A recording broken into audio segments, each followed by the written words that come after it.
En esta mañana queremos, bueno, ya mediodía, queremos compartir un tema interesante acerca de lo que habla la palabra del Señor y refiriéndonos a una de las historias más particulares que aparecen en las Sagradas Escrituras. Hemos estudiado anteriormente algunas historias de algunos personajes bíblicos en donde cómo esto se relaciona directamente a las cosas también que sucederán al final del tiempo. Son como una tipología. Y una de estas historias que vamos a presentar en esta mañana es acerca de la historia que aparece en el libro de Esther. Que cada uno de los puntos que sucedió en esta historia son las mismas cosas que van a suceder al final del tiempo también. Y vamos a ir viendo cómo se fue desarrollando esta historia y qué relación tiene a los acontecimientos finales. Cuando nosotros estudiamos el libro de Apocalipsis, el libro de Apocalipsis nos menciona todas aquellas cosas que sucederán hasta la venida del Señor. Pero cuando nosotros estudiamos la historia, nos va desmenuzando cada uno de los eventos, de qué manera sucederán cada uno de estos. Y vamos a estudiar entonces, y vamos a iniciar viendo aquellos protagonistas en el libro de Esther. ¿Cuáles son aquellos protagonistas que aparecen en el libro de Esther? Ahí hay el poder civil representado a través de un rey. ¿Cómo se llamaba este rey? El rey Asuero. Asuero tenía la autoridad de redactar e imponer las leyes civiles. También vemos ahí en el libro de Esther una coalición religiosa. ¿Quiénes la conformaban? Era Amán y Ceres, que era su esposa. El remanente perseguido en ese momento era Mardoqueo y todo el pueblo judío. Y aparece también en la escena una intercesora. Ya todos conocen esta historia. ¿Quién era esta intercesora? Que habló con el rey para pedir que no pereciera su pueblo. Esther. Había una contienda en conflicto. Si nosotros buscamos en el libro de Esther 3, capítulo 3, versos 2 y 3 y verso 5, vamos a ver inmediatamente que había un punto de conflicto, una contienda de largo tiempo entre Amán, el hijo de Amedata, de Agageo, ¿contra quién? Contra Mardoqueo, el judío. Estas son las únicas dos personas en el libro que se mencionan por su nombre completo, porque quieren hacer mucho más énfasis en cuanto a esta historia. Nos dice Profetas y Reyes, página 442, con respecto a esto, nos dice lo siguiente. ¿Y quién estaba detrás instigando a que ese pueblo fuese destruido? Que era el remanente que había en esa ocasión. Dice, Satanás mismo, instigador oculto del complot, estaba procurando desarraigar de la tierra a los que conservaban el conocimiento de Dios. ¿Quién estaba detrás de toda esa escena, de esa historia que se estaba desarrollando en ese momento? ¿Quién ha sido el que ha estado detrás siempre? El enemigo. Y la lucha era con respecto a la adoración. Cada vez que aparece y nosotros encontramos en la palabra de Dios las palabras arrodillar o inclinar, en el Antiguo Testamento se refiere al culto y la reverencia hacia ¿quién? Hacia Dios. Pero también lo vemos que muchos de los poderes civiles han tratado de hacer de esto también, que sea un punto de adoración, que se adore otras cosas que no sea al Dios verdadero. Siempre han estado en conflicto, principalmente los mandamientos de Dios versus los mandamientos de algún poder civil instigado por el poder ¿qué? Religioso. La trama en la historia de Esther la encontramos en estos versículos que nosotros mencionamos. Esther 3, del 2 al 3, nos dice lo siguiente. Y todos los siervos del rey que estaban a la puerta del rey se arrodillaban y se inclinaban ¿ante quién? Ante Amán, porque así lo había mandado ¿quién? Entonces se había establecido un edicto que todos debían rendirle pleitesía a este personaje. Había un edicto, pero había un personaje que no lo hacía. Pero ¿quién? Mardoqueo ni se arrodillaba ni se humillaba. Versículo 3. Y los siervos del rey que estaban a la puerta preguntaron a Mardoqueo: ¿por qué traspasas el mandamiento del rey? Mire cómo empezaron a hacer estas preguntas. ¿Cómo un personaje se atreve a desafiar a quién? Al rey y a la autoridad del rey.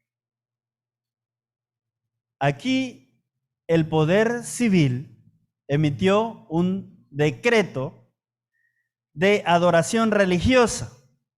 Hubo, por decirlo así, y lo que habrá al final del tiempo, una unión entre la iglesia y ¿qué? Y el Estado, por así decir.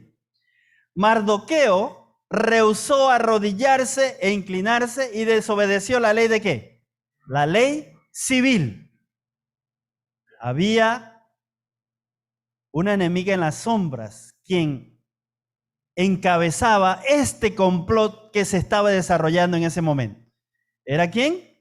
La esposa de Amán, Zeres, quien instigaba a Amán a hacer todas estas cosas.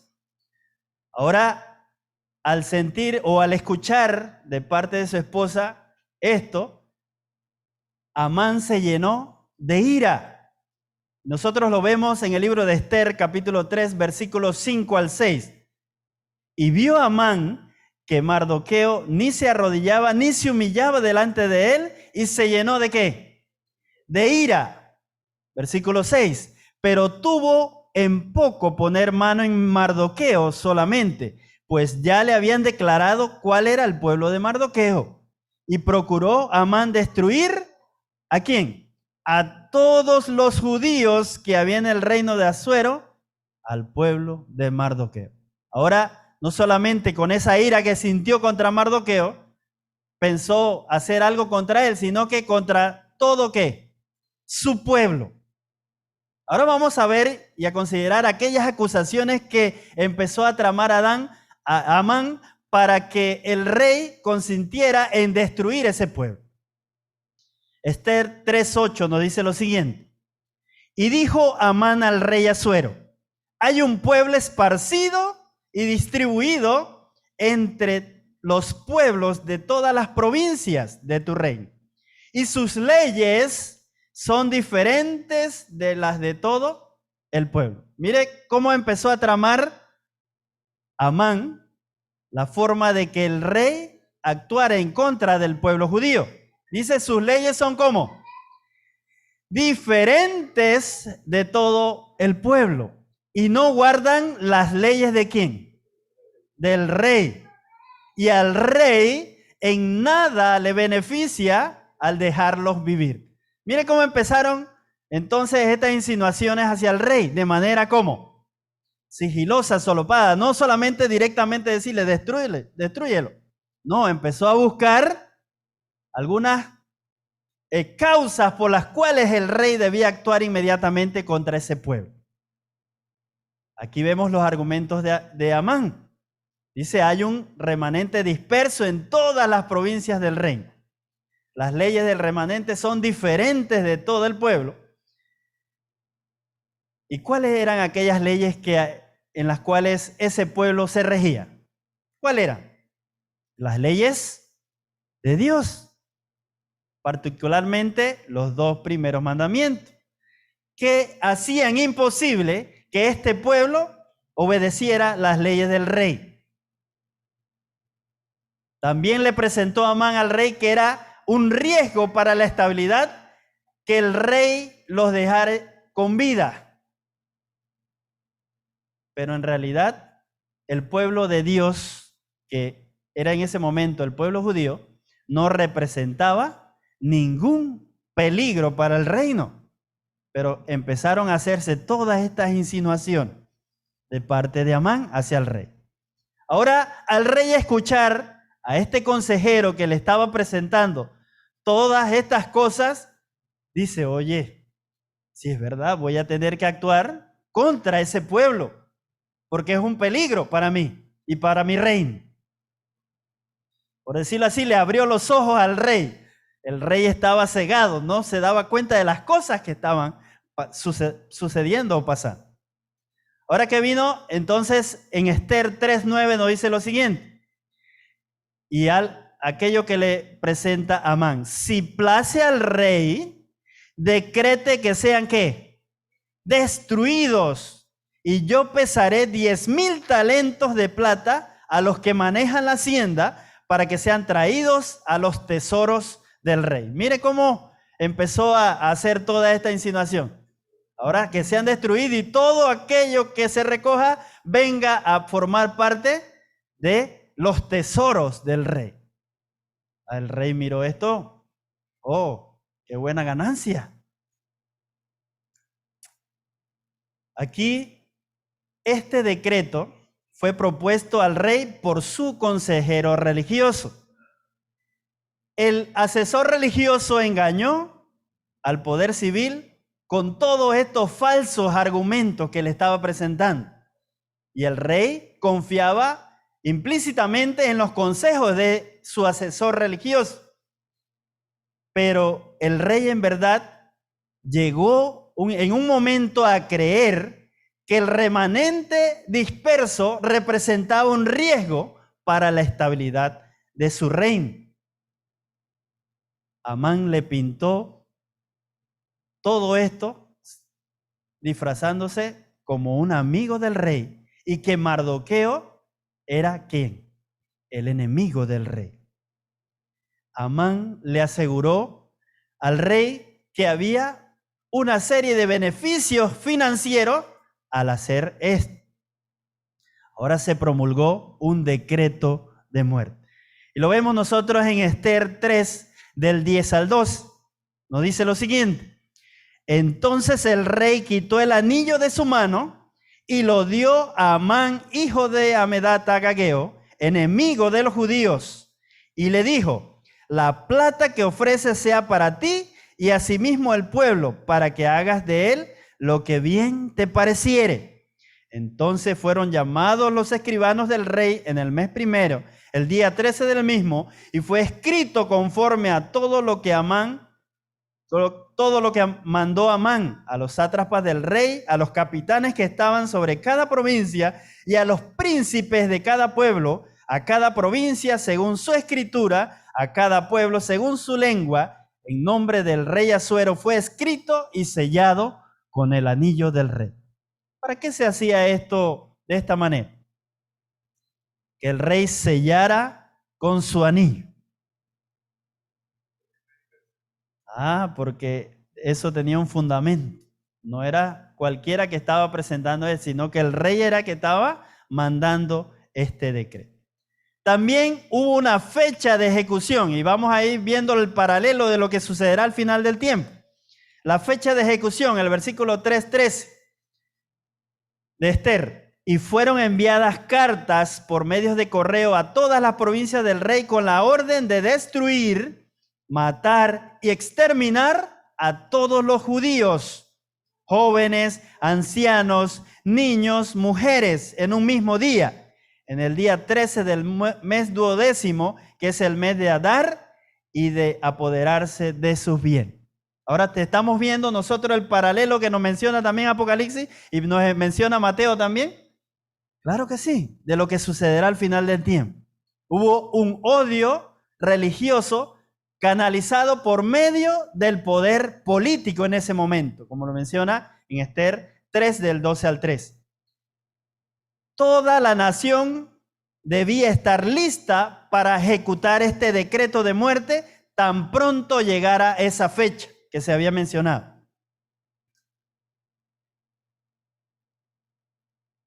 Diciendo que aquel remanente que estaba en ese momento era una amenaza para el rey. Y se utilizó todo este tipo de engaños para hacer. Ahora, como ese decreto había sido sellado por el rey, la ley de los medios y los persas era, ¿cómo? Irrevocable.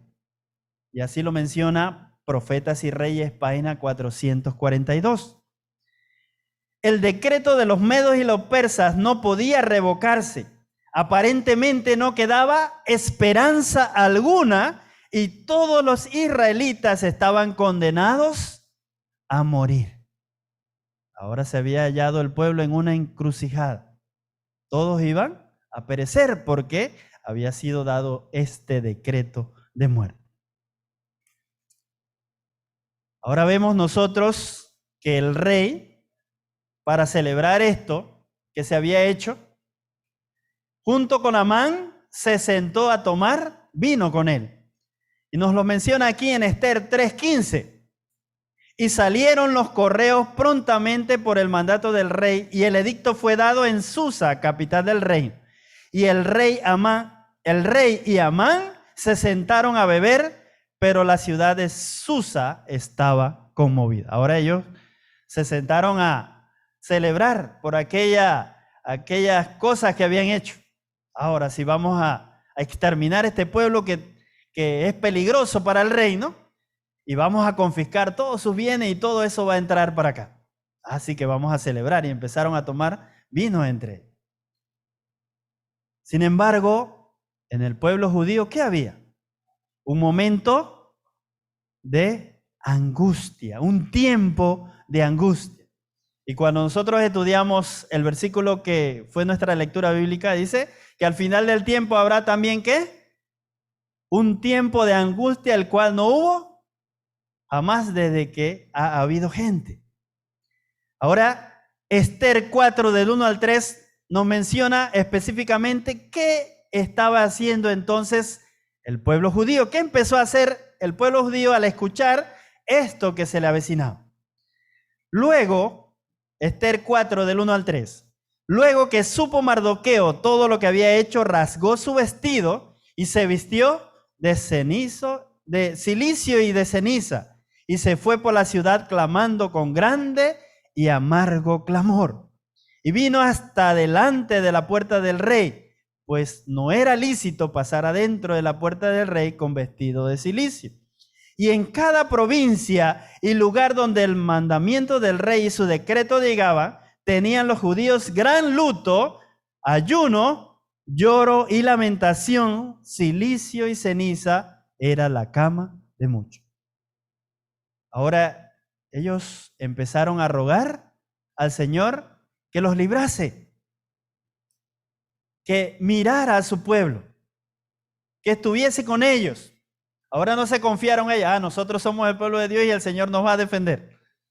No, ellos empezaron ¿a qué? A orar, a estar en luto, ayuno y lamentación, en cilicio y ceniza, para que el Señor escuchara su petición. Ahora Mardoqueo le presenta esta situación a Esther. ¿Recuerdan quién era Esther? Si recordamos la historia, había el rey Asuero tenía una esposa, pero la esposa no quiso hacerle más caso, así que él la quitó y entonces empezó a buscar concubina, alguien con quien se pudiera casar. Ahora, una de estas jóvenes hermosas y bellas, ¿quién fue? Esther, y dice que ella agradó a los ojos del rey Asuero. Por lo tanto, ahora Mardoqueo se acerca donde ella y le dice, mira, esta es la situación que está pasando. A Esther. ¿Qué era Esther de Mardoqueo? A ver si recuerdo. Sobrina. Mardoqueo era el tío de Esther. Ahora ella tenía que ver qué hacía y cómo debía levantarse para abogar por su pueblo. Esto fue un momento de apuro para Mardoqueo y el pueblo. Aquí en Esther 4, del 8 al 9, nos dice lo siguiente. Le dio también la copia del decreto que había sido dado a Susa para que fuesen destruidos. a fin de que mostrase a Ester y se lo declarase, y le encargara que fuese ante el rey a suplicarse, a interceder delante de él por su pueblo.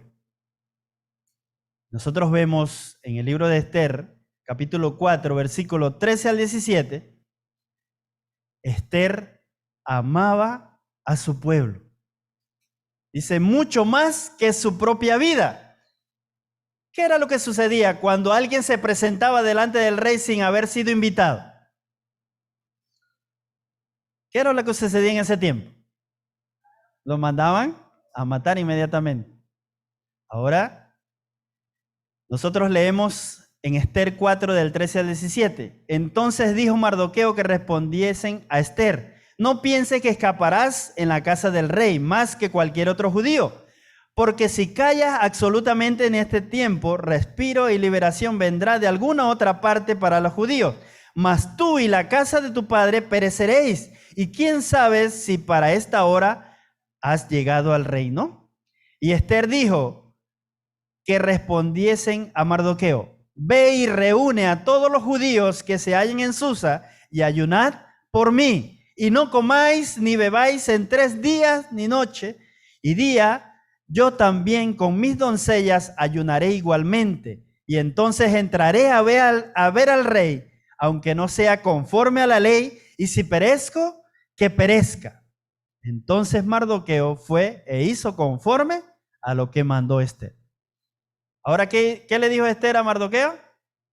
Ahora todos se pongan a ayunar y a orar, a pedir. Y yo, dice, junto con las que la acompañaban, iba también a hacer lo mismo.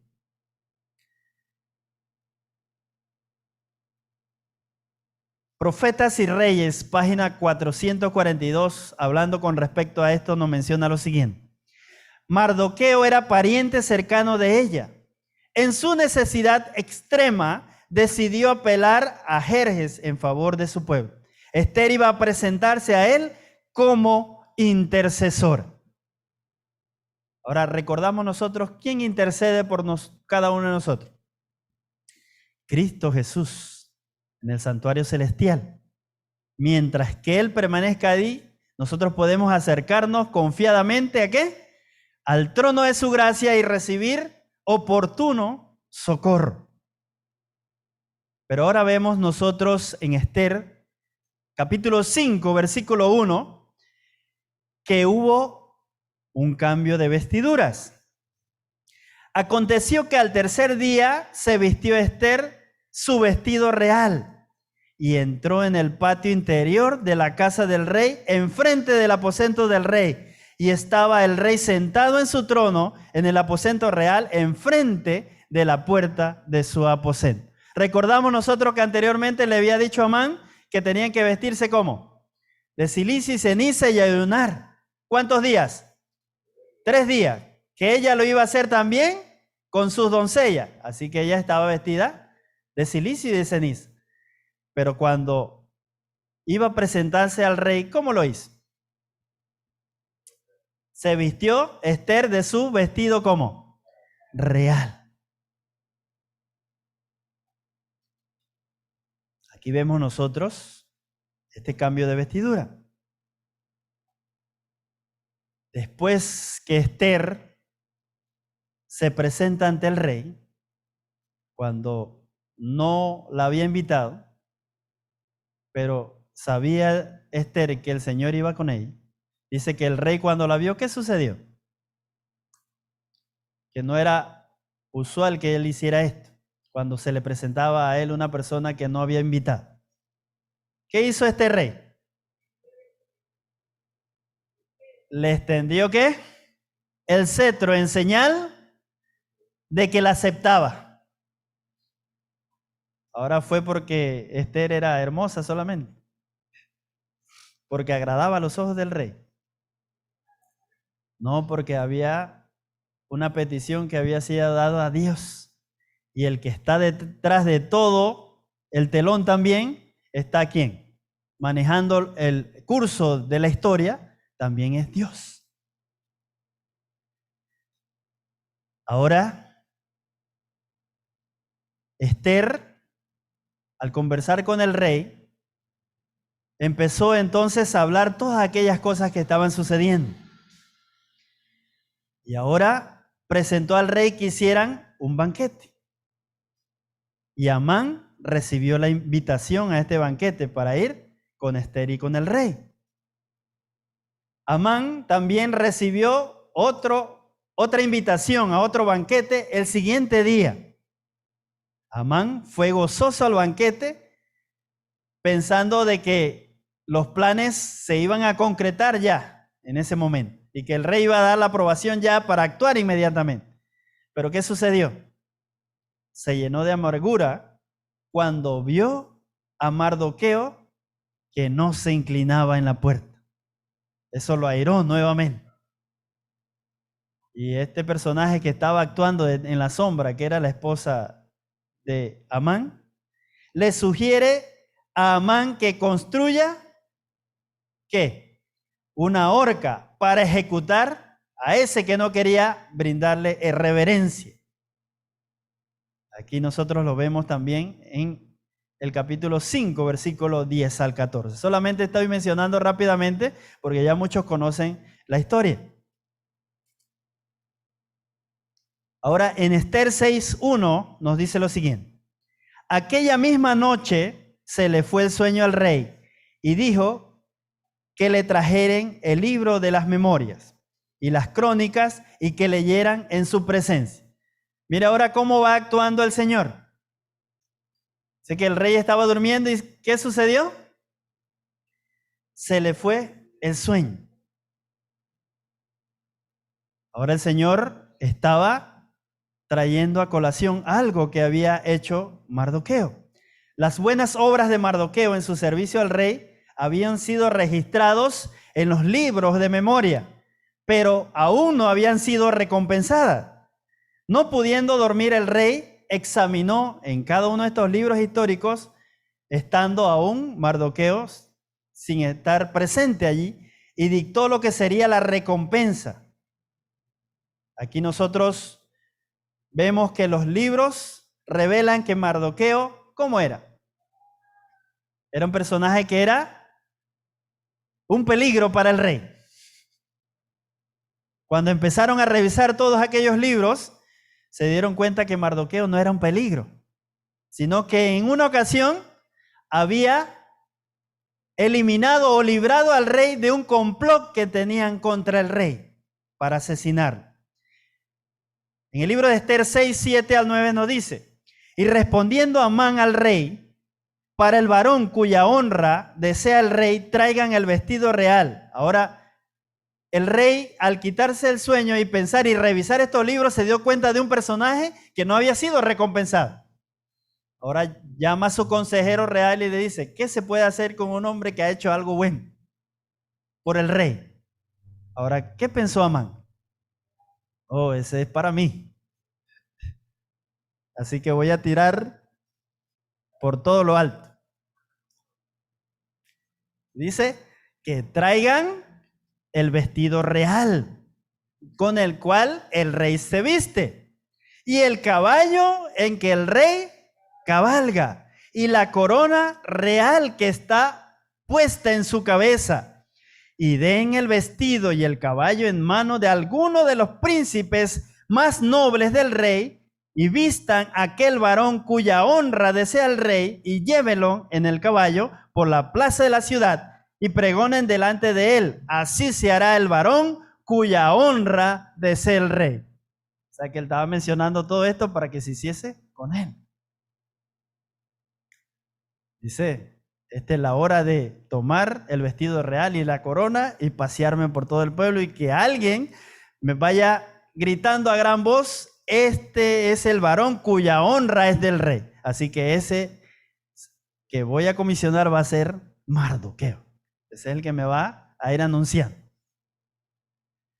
Pero vemos nosotros en Ester 6, del 10 al 11. Para chasco de Amán, ¿qué sucedió entonces? Ahora le dice, el rey mandó a darlo ¿a quién? A Mardoqueo el galardón de Amán. Entonces el rey dijo a Amán, date prisa, toma el vestido y el caballo, como tú lo has dicho, y hazlo así con Mardoqueo. ¿Hasta dónde se le fueron las esperanzas? Amán, de ser ensalzado. Quedó al piso. Aquel que él quería humillar, ¿qué tenía que hacer ahora? Ensalzar. Dice, hazlo así con el judío Mardoqueo, que se sienta a la puerta real. No omitas nada de lo que has dicho. Ahora no se te vaya a olvidar lo que tú dijiste. Exactamente tienes que hacer conforme a lo que dijiste. Ahora, ¿qué tuvo que hacer Amán? Hacer todo lo que él mismo supuestamente había dicho que se iba a hacer con él, porque se equivocó de personaje. Pensó que el rey estaba agradado con él por todo lo que él había hecho. Y Amán tomó el vestido y el caballo y vistió a Mardoqueo y lo condujo a caballo por la plaza de la ciudad e hizo pregonar delante de él: así se hará al varón cuya honra desea el rey. Como decimos en panameño, ¿cómo le salió el tiro? Así mismo. Ahora, recordamos nosotros que primero se había hecho un banquete primero y al segundo día se hizo otro banquete. Ahora, ¿cómo se sintió Amán al pasear a Mardoqueo por todo el pueblo diciendo esto? Denigrado. Pero se llenó más de ira todavía. Pero dice, todavía tengo algo, un as debajo de mi mano, la orden y el decreto que he promulgado para eliminar a ese pueblo. Pero el segundo día del banquete, Esther desenmascaró ante el rey el malvado complot ¿de quién? De Amán. Ahora sí se le fueron todas las esperanzas. ¿Qué sucedió al rey cuando se dio cuenta de todo aquello que había tramado Amán? Se llenó de ira, ahora sí, contra Amán, quien lo había engañado. El gobernante civil ahora se volcó contra aquel que lo había aconsejado que diera aquel decreto de muerte. El rey entró y vio cómo Amán se aferraba a Esther, pidiéndole que intercediera por él y su vida ante el rey. Ahora, ¿quién quedó del otro lado entonces? Él. Al momento que el rey se dio cuenta, ahora él quedó del otro lado, que él había tratado de hacer. ¿Pero qué sucedió? ¿Hubo intercesión por Amán? No hubo intercesión por Amán. Dice, luego el rey se levantó del banquete, Esther 7:7, encendido en ira, y se fue al huerto del palacio, y se quedó Amán para suplicarle a la reina Esther por su vida, porque vio que estaba resuelto para él mal de parte del rey. Ahora todo se vino, o se viró, por decirlo así, la tortilla. Ahora él quedó en la condición que él mismo había tramado. Y vemos nosotros el fin de estos conspiradores. Y recuerden nosotros que estamos haciendo un paralelo en lo que sucederá al final del tiempo. Esther 7, 10 y 9:25 nos dice: así colgaron a Amán en la horca que él había hecho preparar a Mardoqueo. Y se apaciguó la ira del rey. Mas cuando vio Esther, vino a la presencia del rey, él ordenó por carta que el perverso designio que aquel trazó contra los judíos recayera sobre su cabeza y que colgaran a él y a sus hijos en la horca. Ahora ni la familia se salvó. En ese tiempo, cuando alguien hacía algo mal contra el rey, ¿qué sucedía? Él y toda su familia eran eliminados. Ahora vamos a recordar un poquito aquella intercesión de Esther. Esther cuando se presentó ante el rey. Esther 8, del 3 al 6. Volvió luego Esther a hablar delante del rey y se echó a sus pies, llorando y rogándole que hiciese nula la maldad de Amán agageo y de su designio que había tramado contra los judíos. Y recordamos nosotros que cuando ese decreto era firmado, que el rey no podía revocarlo. Esther fue donde el rey y le pidió y le rogó que hiciera algo contra esto que se había decretado. Versículo 4. Entonces el rey extendió a Esther el cetro de oro y Esther se levantó y se puso en pie delante del rey. Versículo 5. Y dijo, si place al rey y si ha hallado gracia delante de él y se le pareciese acertado al rey, y yo soy agradable a sus ojos, que se dé la orden escrita para revocar las cartas que autorizan la trama de Amán, hijo de Amedata agageo, que escribió para destruir a los judíos que están en todas las provincias del rey. Porque ¿cómo podré yo ver el mal que alcanzará mi pueblo? ¿Cómo podré yo ver la destrucción de mi nación? Ese fue el ruego que entonces Esther le hizo la petición al rey. Ahora, el rey, escuchando aquella petición de Esther, hizo lo siguiente. Esther 8, 10, 11. Versículo 12 también, 9, 2 y 5. Nos dice Esther 8, 10 al 11. A ver si Terce nos lo puede leer ahí. Esther 8, del 10 al 11. Y escribió en nombre del rey Asuero y lo selló con el anillo del rey y envió cartas por medio de correos montados en caballos veloces procedentes de los repastos reales, que el rey daba facultad a los judíos que estaban en todas las ciudades para que se reuniesen y estuviesen a la defensa de su vida, prontos a destruir y matar y acabar con toda fuerza armada del pueblo o provincia que viniese contra ellos, y aun sus niños y mujeres, y apoderarse de sus bienes. Ajá, entonces nosotros vemos ¿qué hizo el rey entonces? Mandó el anuncio, dice con caballos veloces, procedentes de los repastos reales. Recordamos anteriormente que cuando se dio el decreto también se hizo esto mismo, se mandó a anunciar por todos los lugares a aquellas personas que actuaran contra el pueblo judío. Ahora se mandó este mensaje al pueblo judío que actuara en defensa ¿de qué? De su vida. Prontos a destruir y a matar y a acabar con toda fuerza armada que viniese a ellos y contra ellos. Dice, y aún sus niños y mujeres, y apoderarse de cada uno de ellos, de sus bienes. Y versículo 12 nos dice, en un mismo día, en todas las provincias del rey Asuero, en el día 13 del mes 12, que es el mes de Adar. De esta forma, entonces, se anuló aquel decreto que había sido dado al comienzo.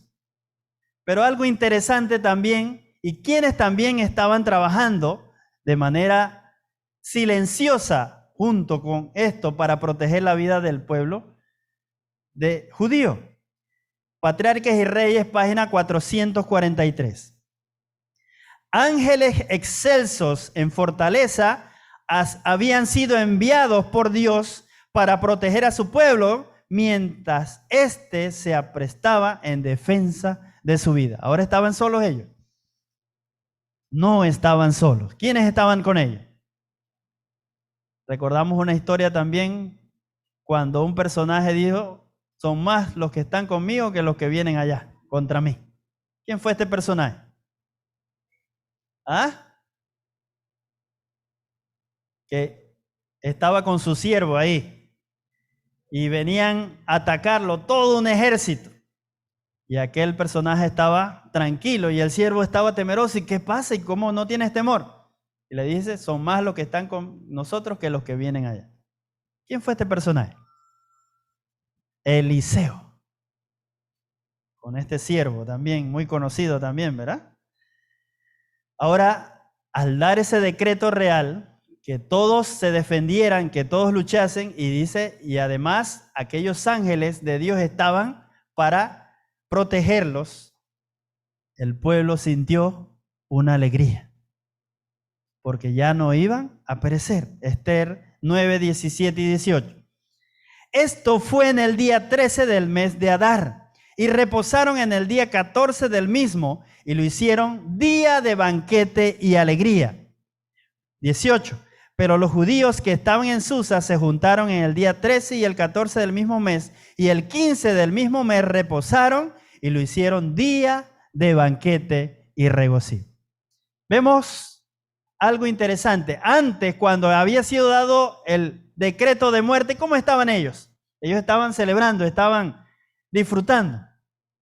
No, ayuno, oración, silicio, para que el Señor los librase.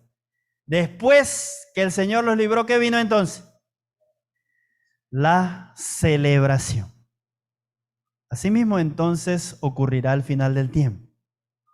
Y vemos nosotros que en la historia humana, Dios hace su obra detrás del telón.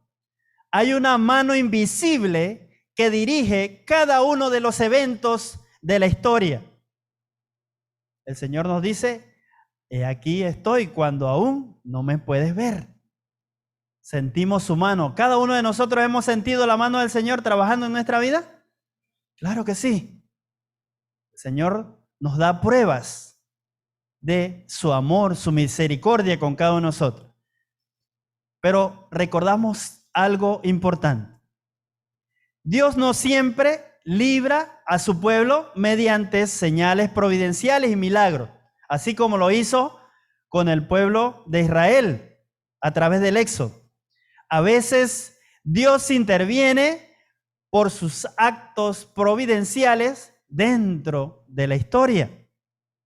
Y una historia muy particular que nos presenta esto de manera enfática es la historia de José. Cómo se fue desarrollando la historia de José y cómo la mano del Señor iba guiando todo el transcurso de la historia. Leemos nosotros en Profetas y Reyes, página 444 y 445. El que lo quiera anotar, lo puede anotar.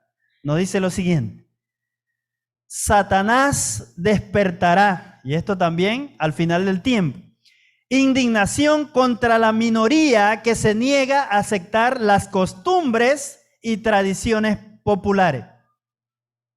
Recordamos aquellas cosas que utilizó Amán para que el rey firmara esto, diciéndole: hay un pueblo que no tiene leyes como diferentes y que no quieren hacer caso a las leyes que ha puesto el rey. Dice: hombres encumbrados y célebres se unirán con los inicuos y viles para tomar consejos contra el pueblo de Dios. Las riquezas, el genio y la educación se combinarán para cubrirlo de desprecio. Gobernantes, ministros y miembros de iglesia, llenos de un espíritu perseguidor, conspirarán contra ellos. De viva voz y por la pluma, mediante jactancia y amenazas y el ridículo, procurarán destruir la fe. Por calumnias y apelando a la ira, despertarán las pasiones del pueblo, no pudiendo presentar una, así dicen las Escrituras, contra los que defienden el sábado de la Biblia, recurrirán a decretos opresivos para suplir la falta, a fin de obtener popularidad y apoyo. Los legisladores cederán a la exigencia por leyes dominicales, pero los que temen a Dios no pueden aceptar una institución que viola un precepto del decálogo. En este campo de batalla se peleará el último gran conflicto en la controversia entre la verdad y el error, y no se deja en duda en cuanto al resultado. Hoy, como en los días de Esther y Mardoqueo, el Señor vindicará su verdad y su pueblo. El mismo Dios que actuó en esa historia que nosotros hemos presentado en esta mañana es el mismo que está hoy, y debemos tener la plena confianza de ello. Ahora vemos, dice, cómo legisladores harán leyes en contra de los mandamientos de Dios. Y nosotros hemos sido testigos en estos años que han pasado. Cómo se dictan leyes inmediatamente para supuestamente algo que necesita con rapidez. Y se empiezan a hacer leyes contrarias, violando muchas de las cosas y muchas de las leyes que aparecen en la Constitución. Nos dice Profetas y Reyes, página 444, también lo siguiente. El decreto se promulgará finalmente contra el pueblo remanente de Dios. Será muy semejante al que promulgó Asuero contra los judíos. Hoy los enemigos de la verdadera iglesia ven en el pequeño grupo que observa el mandamiento del sábado un Mardoqueo a la puerta. La reverencia que el pueblo de Dios manifiesta hacia su ley es una reprensión constante para aquellos que han desechado el temor del Señor y pisotean su sábado. ¿Qué es para aquellas personas que no quieren seguir los mandamientos del Señor? Es un reproche, ¿cómo? Una reprensión constante, que un minúsculo grupo solamente esté obedeciendo y esté en el temor del Señor. Cuando nosotros estudiamos todas y cada una de estas historias que nos dan esa referencia de todo lo que sucederá al final del tiempo, tenemos un panorama mucho más claro de las cosas que vendrán. Y el Señor lo ha presentado de esta manera. Por lo tanto, nos insta a cada uno de nosotros, dice, que estudiemos, escudriñemos las Escrituras, para no ser, ¿qué? Engañados. Porque Satanás es un adversario muy astuto. Recordamos nosotros quién era él cuando estaba en el cielo. Uno de los ángeles más exaltados, que es lo que estamos presentando nosotros, el tema número 1, ¿verdad? De patriarcas y profetas, del origen del mal, aquel Lucifer. ¿Cómo lo había creado el Señor? De una inteligencia que sobrepasaba a todos los demás. Pero el celo, el orgullo, lo llevaron entonces a ponerse en completa rebelión contra Dios. Cada uno de nosotros estamos aquí y hay una lucha que se está librando entre el bien y entre el mal. Nosotros somos, por decirlo así, como ¿qué? Como los peones cuando juegan el juego de ajedrez. Está el rey, la reina y los caballos, que son mucho más elevados, pero hay unos peoncitos que están ahí. Esos son los que tienen que ir trabajando y aquellos son los que se van moviendo para proteger ¿qué? A los principales. Así mismo somos nosotros, somos aquellos peoncitos. ¿Quién está trabajando con este ajedrez? Dios. ¿Luchando contra quién? Contra Satanás. Pero algo muy interesante y que lleva la ventaja siempre, que Dios conoce el fin desde el principio. Así que no importa la jugada que haga Satanás, ¿qué va a hacer el Señor? Al final siempre va ¿qué? A vencer. Siempre va a prevalecer. Y así tenemos completa fe en el Señor de él. Si nosotros estudiamos todas estas cosas y al final del tiempo también, ¿quiénes serán los protagonistas? El dragón, Satanás, que utilizará también los poderes civiles del mundo. También la bestia y el falso profeta, que son los poderes ¿qué? Religiosos del mundo. ¿Cuál es el remanente que entonces estará en pie hasta el final del tiempo? Los 144,000. El remanente perseguido. ¿Quién es el mediador, el intercesor por su pueblo? Cristo Jesús. Debemos tener completa confianza en él. Pero ¿cómo vamos a tener confianza en alguien si no nos relacionamos con él? ¿Qué debemos hacer nosotros? Relacionarnos cada día con Cristo, conocerlo, Así como un amigo conversa diariamente con otro y de esa manera se desarrolla una confianza tan fuerte que podemos decir, mi amigo me puede ayudar con plena seguridad. Asimismo, podemos, dice, entablar y conversar con nuestro Señor a través de la oración. ¿Cómo el Señor habla con nosotros? A través de su palabra. ¿Cómo nos comunicamos con Él? A través de la oración. De esa manera vamos a desarrollando una completa dependencia con Él que nos ayudará a estar firmes hasta el fin. Que el Señor nos bendiga en esta mañana.